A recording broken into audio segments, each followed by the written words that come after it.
right? So So beautiful. I had to tell you that, share that Thank with you. you. You know what? Anyway, You should actually meet my husband. Well, yeah, you were talking about Costa Rica. yeah, Black Costa right, Rica. right, So that's Winston over there on the right. yeah, Tell him about Costa Rica. okay. Yeah, well, He's that. that's his thing too, right? Yeah. Yeah. I was told to come and quickly meet you. Oh, I'm Douglas. I'm nice a good Douglas. friend, and I've been obsessed with Costa Rica and the presence of Jamaicans in Costa Oh, Rica. really? Just Oh, recently, I wait just a came sec. across it. And then Corinne says that you're building there. Yes. And then Corinne sent me some more information about all the different things going on there. Like, Yeah. I'm wowed by it. Yeah. We want to build on the Caribbean side. Yeah. It's just amazing. Puerto Viejo, right? Yeah. Old Harbor. Yeah.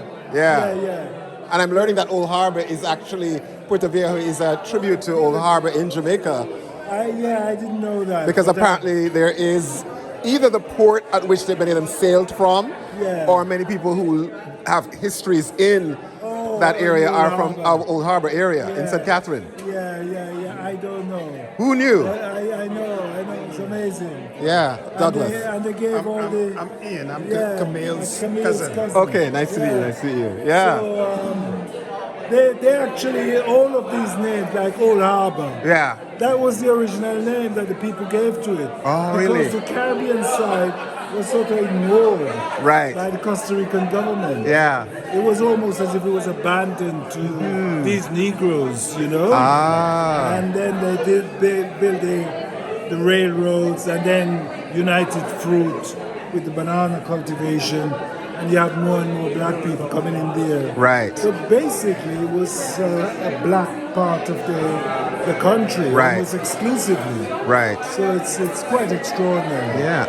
And the Garvey movement was so strong. Yeah, here, yeah. You know, one of the strongest sections of the Garvey movement was in Costa Rica. Yeah.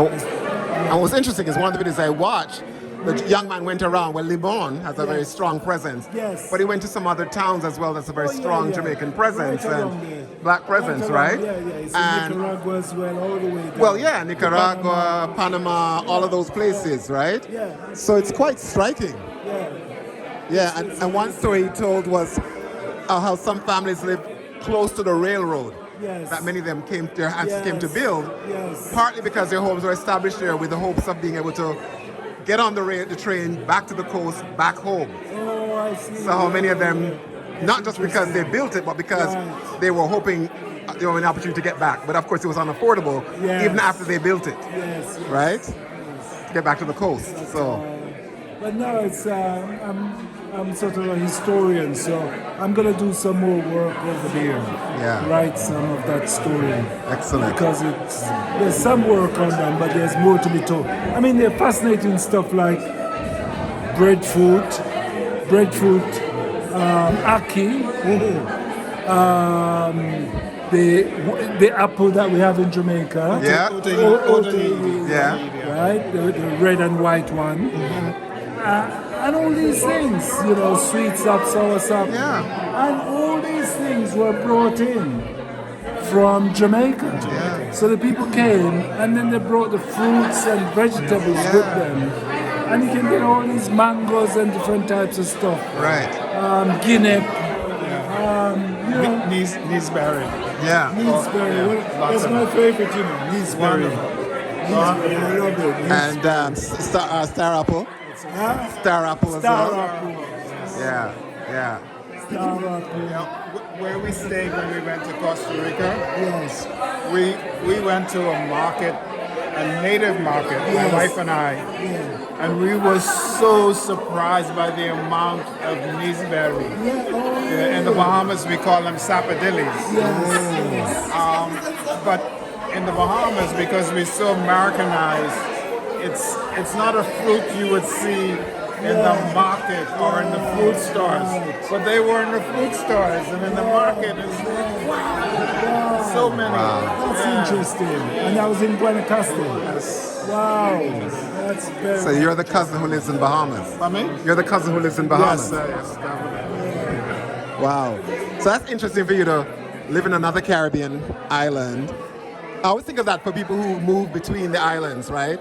Your sense of continuity or differences, like you just described, right? That it can be present, but it's a different context or history, right?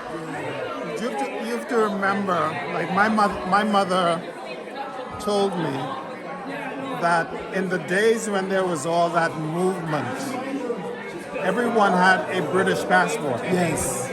So you were not immigrating.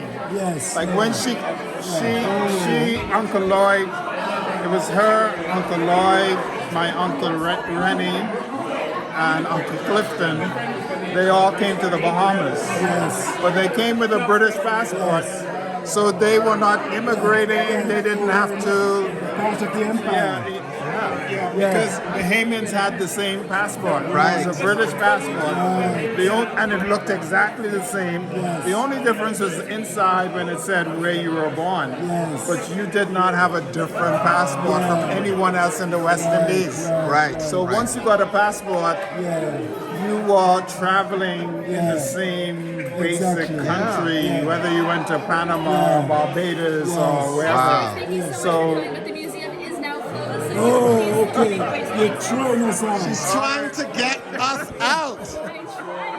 And you know, if you've worked with black people before, you know it's not always easy. Not with any audience, but particularly, we like to hang. you should have started at 6:30. Yeah.